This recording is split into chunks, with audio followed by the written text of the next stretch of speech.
بسم اللہ الرحمن الرحیم۔ ناظرین کرام، میں منصف علی اور آپ میرا یوٹیوب اور فیس بک چینل دیکھ رہے ہیں۔ ناظرین کرام، چیف ججز کا خط کا معاملہ اتنا آسان نہیں ہے، یہ بڑا گمبھیر اور بڑا سنگین ہوتا جا رہا ہے۔ یہ پورے سیاسی حلقوں میں بوچھال آ رہا ہے۔ آپ لوگ کو پتہ ہے کہ صرف اور صرف 6 ججز نے 8 ججز میں سے 6 ججز نے ایک سپریم کورٹ کو ایک خط لکھا تھا۔ اس خط میں صرف اور صرف یہ استدعا کی گئی تھی کہ سپریم جوڈیشری ہماری رہنمائی کرے کہ ہم ایسے واقعات کا ازالہ کس طرح کر سکتے ہیں جو ہمارے ساتھ پیش آ رہے ہیں۔ ثاقب صاحب نے ایک سینئر صحافی ہے، اس نے یہ بات پوائنٹ آؤٹ کیا کہ یہ جو لیٹر ہے یہ اسلام آباد ہائی کورٹ سے لیک نہیں ہوئی ہے، یہ سپریم کورٹ سے یہ لیٹر لیک کی گئی ہے۔ جبکہ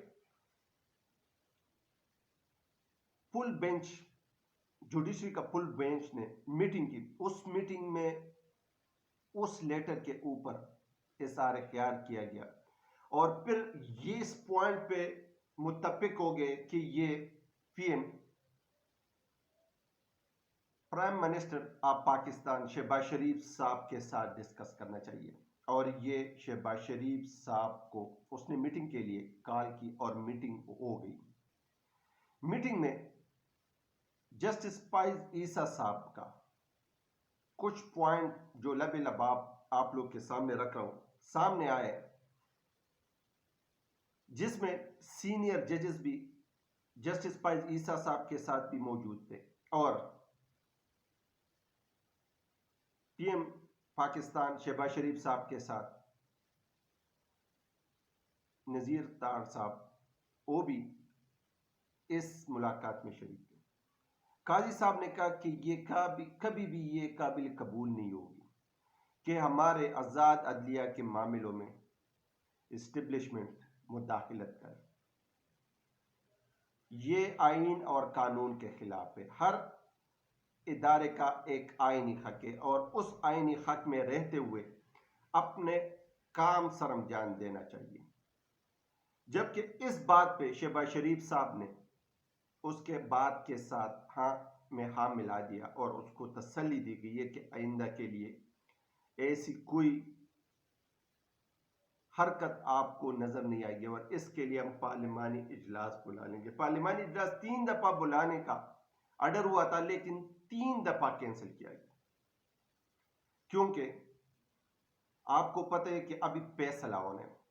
لیکن سامعین کرام، ناظرین، ایک تو تجزیہ نگار جو کورٹ کے صحافی ہے اور جو پی ٹی آئی کے وکلاء تنظیم برادری ہے، وہ اس بات کو ڈینے کر رہے کہ آیا یہ کمیشن، جبکہ اس میٹنگ میں یہ بھی ایک پوائنٹ طے ہو گئی ہے کہ 1 رکنی کمیشن بنائی جائے گی اور ایک ریٹائرڈ جج، جبکہ اس پہ شیر افضل مروت صاحب کا ایک بیان آیا ہے، اس کے 2 ٹویٹ ہے۔ ایک تو اس نے کہا کہ ریٹائرڈ جج کو کوئی فیملی کے یا گھر کے فنکشن پہ بھی کوئی نہیں بلاتا، تو وہ کمیشن کس طرح آزاد کمیشن بنائے گا، اور اگر کمیشن بن بھی جائے 1 رکنی کمیشن، وہ اس حد کا تحقیقات کس طرح کریں گے۔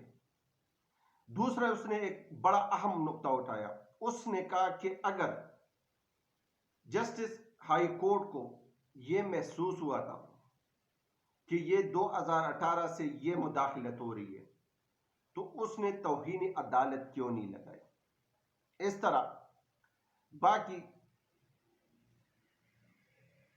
صدیق جان صاحب، بشیر صاحب اور کچھ اور بھی صحافیوں نے اس بات کا اعادہ کیا کہ یہ غیر آئینی اور غیر اخلاقی اقدام ہے۔ کیا یہ کمیشن پہلے کمیشنوں کی طرح منظر عام پہ آئیں گے یا نہیں آئیں گے؟ کیونکہ اب تو سپریم کورٹ کا اعلانیہ جاری ہو گیا 2 دن بعد، اب کمیشن بنائے گا حکومت۔ اب سوچنا یہی ہے کہ اس دھاندلی میں، کیونکہ شہباز شریف صاحب تو بقول پی ٹی آئی فارم 47 کا پرائم منسٹر ہے.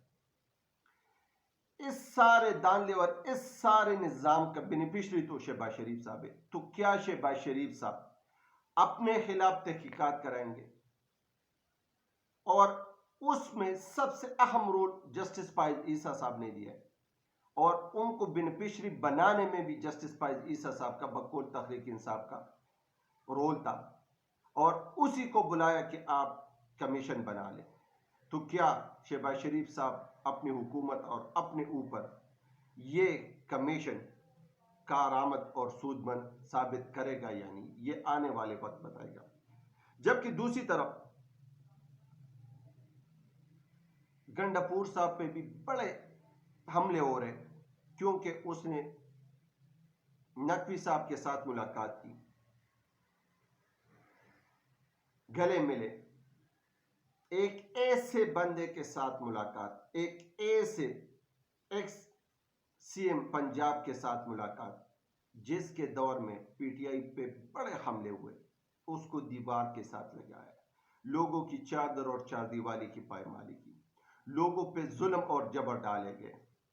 تو لوگ گنڈاپور صاحب کو تنقید کا نشانہ بنا رہے کہ ان کو اس کے ساتھ گلے نہیں ملنا چاہیے تھا، صرف ہاتھ ملا کر اس کو بٹانا چاہیے. لیکن ہر جگہ کی بھی ایک رسم رواج ہوتی ہے، اور شاید گنڈاپور صاحب نے اس رسم رواج کو مد نظر رکھتے ہوئے اس کو ویلکم کیا. سامعین کرام، بڑے سوال کھڑے ہو رہے ہیں کہ ریٹائرڈ جج کمیشن میں کیا رول ادا کرے گا، اور آیا وہ پی ٹی آئی کو قابل قبول ہوگا یا حکومت کو قابل قبول ہوگا. جبکہ اس کے خلاف عمران خان صاحب نے جسٹس فائز عیسیٰ صاحب کو بھی ایک پیغام پہنچا دیا، اور وہ یہی ہے کہ اس کمیشن کو ان لوگوں نے ریجیکٹ کر دیا. اس نے کہا کہ یہ ویسے انصاف اور عدلیہ کے ساتھ مذاق ہے، یہ ایک گونگا مذاق ہے، ایسے کمیشن کا کوئی بھی تک نہیں بنتا. اگر اعتزاز حسن صاحب کے بقول کے 13 سے 14 چیف جسٹس بلا کر اس کی ایک کمیشن بنانی چاہیے، اور اس کی صحیح معنوں میں تحقیقات کرنی چاہیے، اور جس ادارے کے سربراہ نے مداخلت کی ہے اس کو بلا کر اس کو احتجاجی مراسم تھامنا چاہیے. لیکن کیا ہوگا اس طرح یا نہیں ہوگا، یہ تو آنے والے وقت بتائے گا. لیکن اب حکومت پاکستان کے لیے بھی امتحان کی گھڑی ہے، اور سپریم کورٹ کے لیے بھی امتحان کی گھڑی ہے کہ کیا اس سے کچھ حاصل ہو پائے گا یا نہیں ہوگا. کیونکہ ریٹائرڈ کمیشن کا ہر طرف بوچھاڑ ہے، لوگ اس پہ باتیں کر رہے، تنقید کر رہے، اس کو تنقیدی نشانہ بنا رہے، کیونکہ ایک ایسے بندے کو جو اس نظام نے پورے بینیفیشری کیے، اس کو پام پوٹی پائپ کے بقول پی ٹی آئی کے اس کو پی ایم بنا دیا گیا، اس کا کابینہ بن گیا، اور اس کا پنجاب میں بھی سی ایم بن گیا. تو کیا وہ اس کمیشن کو کامیاب اور غیر متنازع کرنے دے گا یا نہیں دے گا، یہ تو آنے والے وقت بتائے گا. لیکن یہ ایک بات میں بتا دوں کہ سب سے اہم پوائنٹ یہی ہے کہ آج سائپر کا اہم سنوائی ہونی تھی، لیکن لطیف کوسا کی غیر حاضری کی وجہ سے وہ سنوائی پیر تک ملتوی ہو گئی، اور وہ عمران خان صاحب کے ساتھ اڈیالہ جیل ملنے گئے. تو کیا اڈیالہ جیل ملاقات ضروری تھا یا یہ اہم کیس کی سنوائی ضروری تھی؟ یہ بھی آنے والے وقت بتائے گا کہ کیا اندر کی کیا کچلی پک رہی ہے. جبکہ صدیق جان صاحب کے بقول کے پی ٹی آئی کے وکلاء اور پی ٹی آئی کے سربراہ وہ جسٹس فائز عیسیٰ صاحب کے سہولت کار ہے اور اس حکومت کے سہولت کار ہے، کیونکہ جو رول ان کا ہے اس حساب سے وہ رول ادا نہیں کر رہے، اور اس سٹیج پہ عمران خان صاحب کی کمی شدت سے محسوس ہو رہی ہے. کیونکہ اب اگر عمران خان صاحب جیل سے باہر ہوتا، یا ان کا اتنا تھوڑا بہت بھی آواز باہر نکل آتا، تو اب حالات یکساں چینج ہوتے، کیونکہ عمران خان صاحب کے 8 فروری تک وہ جیت رہے تھے، لیکن 9 فروری کے بعد اس کی ہار تسلیم کی گئی ہے، اس کی جیت کو ہار میں تسلیم کیا گیا۔ لیکن عمران خان صاحب نے اپنی بیانیہ کی جو 8 فروری تک جو تجوید کی ہے اور جو بیانیہ بنایا ہے وہ اسٹرانگ بیانیہ تھا، اس لیے چیف جسٹس فائز عیسیٰ صاحب کو بھی عمران خان صاحب نے پیغام پہنچایا ہے کہ 8 فروری کا بھی کمیشن بنائی جائے، انکوائری کی جائے، اور 9 فروری کا بھی جو 25 فروری کی پٹیشن دائر ہوئی ہے اس پہ بھی کمیشن بنائی جائے، کیونکہ اب جنگل کا قانون ہے، عدل اور انصاف تو کچھ بھی نہیں ہے، لیکن پھر بھی آپ سے اور عدلیہ سے اور سپریم جوڈیشری سے ہمارے امیدیں وابستہ ہے کہ ہمیں انصاف ملے گی۔ اب آنے والا وقت بتائے گا کہ کیا ہونا ہے کیا نہیں ہونا ہے۔ اس وقت تک اپنا اور اپنے اس چینل کا بہت سارا خیال رکھیں۔ پاکستان زندہ باد، پاکستان پائندہ باد۔